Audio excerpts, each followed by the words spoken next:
And the chest, I like to think of it like a treasure chest versus a cage. I love that image that I have treasure in my chest and that I can access my treasure with my breath. There's different approaches to how much force we do to try to open something, okay? So if you inhale, and you can do this right now, just, you point your fingers in toward your heart, yeah, and you're just like inhaling, but don't go very far. Stay within this, what we call the pranic sheath. Okay, so the field around the body that's around 10 inches, just breathe into that space of, it could be a little more, it could be a foot right now, but just because it's easier for the arms to stay a little wider. But just play a little bit, undulate in and out.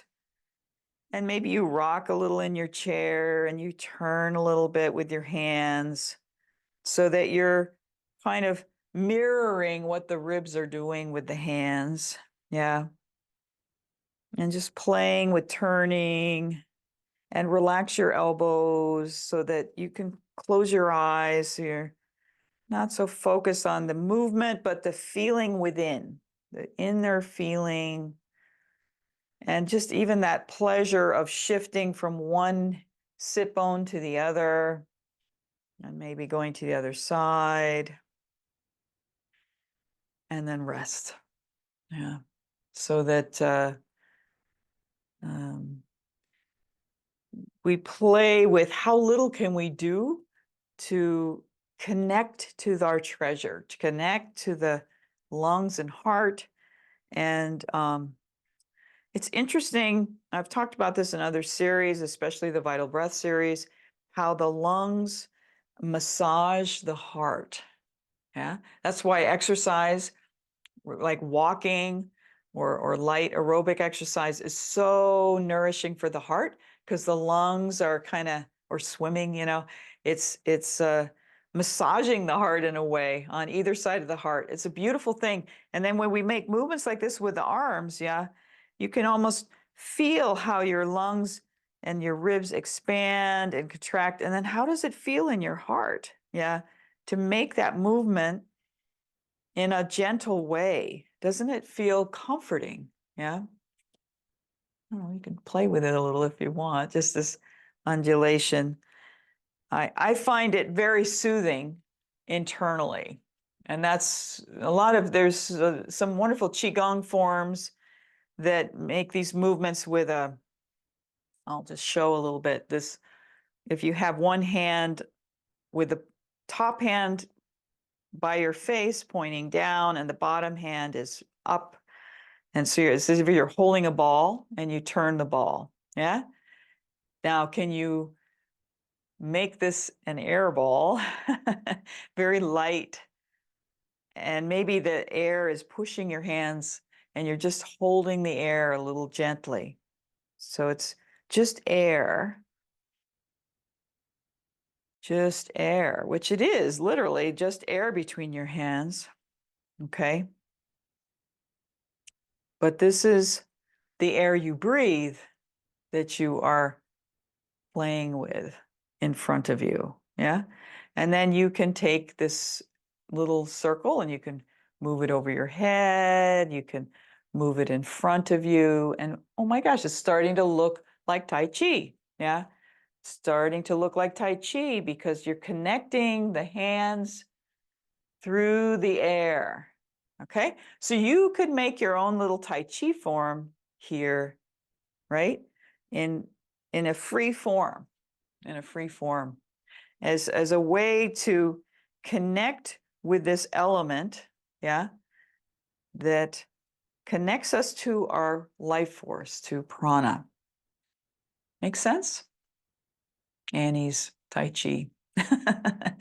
It's not mine, but it's my version or whatever. But this, it's a really fun thing. And then when you're outdoors and you feel nature and you start to sense the breeze and you start to now align to the air around you, but also containing your own sense of it. Yeah.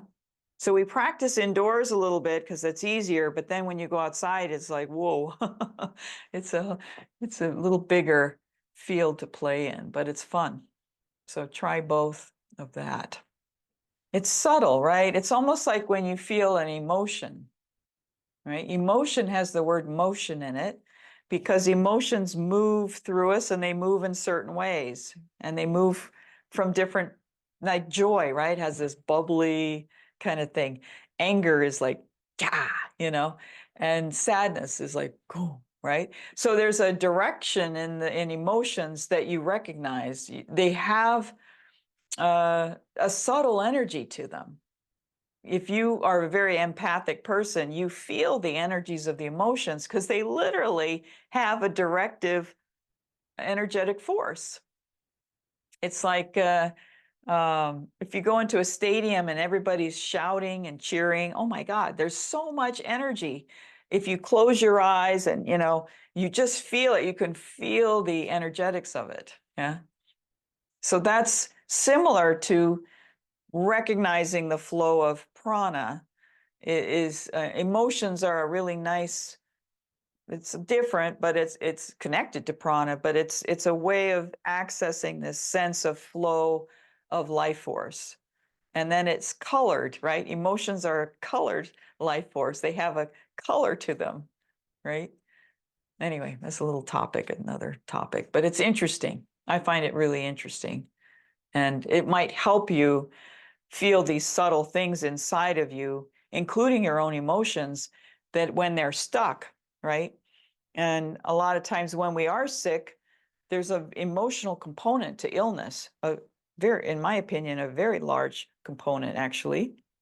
And so when you do this gentle process, it is helpful for the emotions to start to move if they're stuck. Yeah. Particularly grief, which is a heavy kind of congestive emotion, and depression and things like that. So the breathing is such a gentle way to just start to activate so things can flow slowly again. If you've been stuck in a certain emotion, like so angry about something, but you're kind of stuck about the anger. Yeah. So, it's too dangerous to express it. So you work a little bit with the breathing. Yeah. And see if this area, our treasure chest that makes this amazing connection with air, continues to open and flow more for us. So take care.